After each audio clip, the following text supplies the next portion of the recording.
नहीं, अभी तो चलिए हम रखे हैं, हम जो लोग को छोटे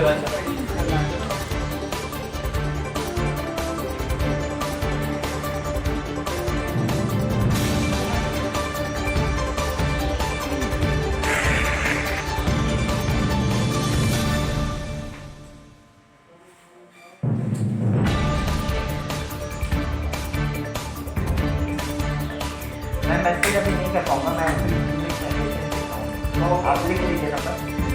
हाँ, बाद में 45 44 24 हाँ, आप थोड़ी देर बात करिए।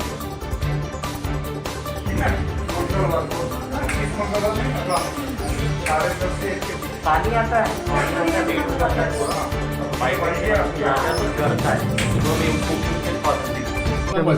हाँ, मैं डॉक्टर शांतनु कुमार गुप्ता। मैंने अपनी दिल्ली से पढ़ाई की है, MBBS MS और सीनियर रेजिडेंसी मेरी दिल्ली से ही हुई है। शांतनु जी, सबसे बड़ी सवाल है कि जैसे आपके सीनियर डॉक्टरों ने बताया कि कम से कम इलेक्ट्रॉनिक चीज़ों का, मोबाइल चीज़ों का यूज कम करें। हाँ। आज की जनरेशन में बच्चे हर घड़ी मोबाइल यूज करते हैं, तो उनको क्या मतलब की सलाह है आपकी तरफ से? देखिए, ये तो बच्चा तो खुद तो ये बात रियलाइज करेगा नहीं, इसके लिए पेरेंट्स का ही रिस्पॉन्सिबिलिटी बनती है कि वो उनको थोड़ा सा गाइड करें। और अब पोस्ट कोरोना तो अब चूंकि अब यही एक माध्यम रह गया है पढ़ाई करने के लिए, तो थोड़ा तो एक्स्ट्रा जो नॉर्मल नेचुरल तरीके से होता था उससे ज्यादा ही अब यूज होना ही होना है। वो तो हम कुछ उसको इग्नोर कर नहीं सकते, लेकिन फिर भी जितना पेरेंट्स एजुकेट कर सकते हैं, जितना उनको हैंडल कर सकते हैं पोलाइटली बच्चे को, तो वैसा करेंगे तो ऐसा थोड़ा सा इम्पैक्ट कम ही रहेगा, ठीक रहेगा। कोई अलग मशीन से आप आंख चेक कर रहे हैं? कुछ अलग टेक्नोलॉजी से मशीन आई है जो आप आंख चेक कर रहे हैं? आज तो ये एक जनरल सॉर्ट ऑफ कैंप है, तो अगर किसी पेशेंट को कुछ रेटिना का चेकअप जरूरी है या किसी को कुछ fundus camera, fundus photo, diabetes के लिए कुछ अगर पर्दे पे सूजन की जांच करनी है, तो वो सारा कुछ एक दिन में हम करना संभव नहीं है।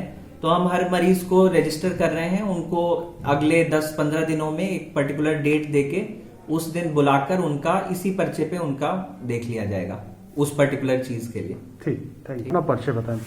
मैं डॉक्टर राजेश कुमार गुप्ता, मैं बनारस में ही 30 साल के करीब हो गई प्रैक्टिस करते हुए मुझे। और डॉक्टर साहब, आज जो यह शिविर लगा है, क्या उद्देश्य है? उद्देश्य यही है, तो शिविर का तो मेन उद्देश्य तो चैरिटी ही होता है कि चैरिटेबल पॉपुलेशन को जो हम कैटर कर सकें, उनके लिए हम लोग कोशिश करते हैं कि भाई जो समाज के जो लोग ऐसे जाके 400-500 कंसल्टेशन नहीं दे सकते, उनको एक चैरिटी के माध्यम से हम लोग चाहते हैं कि भाई उनको एक दिया जाए। और बाकी उसमें एक अवेयरनेस भी होती है, जो चीज़ें लोगों को नहीं पता है उनके लिए एक अवेयरनेस भी होता है। जैसे पर्दे की है, बहुत सारी बीमारियां हैं जिनके बारे में लोगों को जनरल अवेयरनेस नहीं है, तो एक ये हो जाता है कि भाई चलिए एक जनरल अवेयरनेस भी फैलेगी, लोग पर्दे के या समलबाई जैसी बीमारियां जिनके बारे में ज्ञान कम है उसके बारे में उनको बता। डॉक्टर साहब, सबसे मुख्य सवाल है, लॉकडाउन के बाद बच्चे ऑनलाइन क्लासेस किए हैं, ऑनलाइन क्लासेस के बाद क्या आंखों की परेशानियां आम बात हो गई है? देखिए, ऑनलाइन जो है, ऑनलाइन काम तो बहुत ज़्यादा हो गया है। स्कूल और कॉलेजेस में जो ऑनलाइन काम हो रहा है वो अब 8 बजे से लेके 5 बजे तक, 4 बजे तक बच्चों को बिजी रखा जाता है। तो आँख में एक हर चीज़ की एक लिमिटेशन है। आँख के लिए भी जो बना है उसकी एक लिमिट है। अगर आप 4 घंटे के चीज़ को आप 12 घंटे तक खींचते हैं तो नेचुरली उसके लिए तकलीफ होती है। होता क्या है कि ऑनलाइन में आप छोटे छोटे मोबाइल पे बच्चे क्लास कर रहे हैं, जिसमें कि आपको पास करके देखना पड़ता है, उसकी वजह से दिक्कत आती है। दूसरा ये कि उतनी देर तक आपका जो आँख है, हमारी आँख अगर 12 बार 14 बार खुलती है, बंद होती है, तो आपकी आंख 8 बार 10 बार बंद होगी, खुलेगी, तो उससे एक जो पानी फैलता है आंख पे वो दिक्कत करता है। दूसरा ये कि आपकी आंख को ज़्यादा देर जब कंसंट्रेशन करते हैं तो उसमें मसल फटीग होती है। ये दोनों चीज़ें मिला करके उसको हम लोग कंप्यूटर विजन सिंड्रोम पहले कहते थे, आजकल तो वो समझ लीजिए एजुकेशनल विजन सिंड्रोम कह लीजिए, जो भी कह लीजिए। तो वो दिक्कत आती है, बच्चों में हेडेक होने लगता है, पानी आने लगता है, थोड़ा थोड़ा काम करने के बाद उनको लगता है कि आंख मले।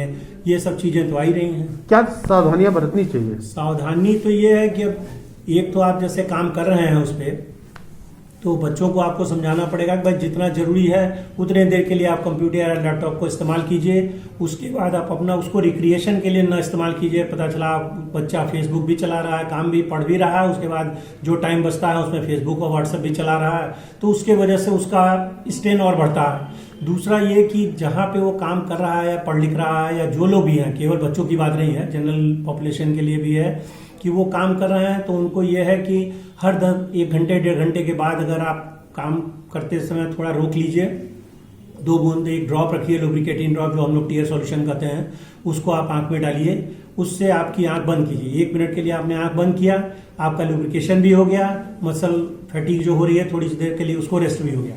दूसरा ये है कि उसमें आप जो मतलब कि जैसे मैंने पहले ही बताया कि उसको ज्यादा एक्सर्शन न करें।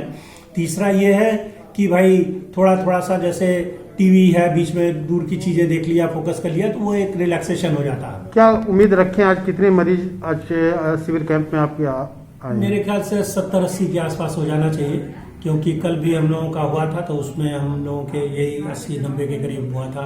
तो आज भी क्या कहना चाहेंगे काशी की जनता के लिए इस तरह के शिविर कैंप लगाने के बाद? ये इस तरह का शिविर कैंप तो अगर प्रॉपरली लगाया जाए तो पब्लिक के लिए तो बेनिफिट होता ही है। ये जरूरी नहीं है कि उसमें केवल गरीब तबका ही आए, वो भी समाज के वो लोग भी आते हैं जिनको एक अवेयरनेस चाहिए कि हाँ साहब क्या होता है। जैसे काला मोतिया है, अब काला मोतिया को लोग मोतिया ही समझते हैं, जबकि काला मोतिया एक समलबाई की बीमारी है।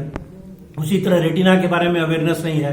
डायबिटीज है, 10 साल 20 साल से मरीज डायबिटीज से सफर कर रहा है, आंख को डॉक्टर को दिखाने जाता नहीं है, रोशनी कम होती जा रही है, लेकिन वो सोचता है कि साहब अच्छा आज चलेंगे कल चलेंगे, चश्मे की गड़बड़ी होगी, इसी तरह की चीजें, तो उसी में आंख गड़बड़ होती है। तो एक डॉक्टर को अपना बीच बीच में आप दिखाते रहे, इस माध्यम से वो भी काम हो रहा है।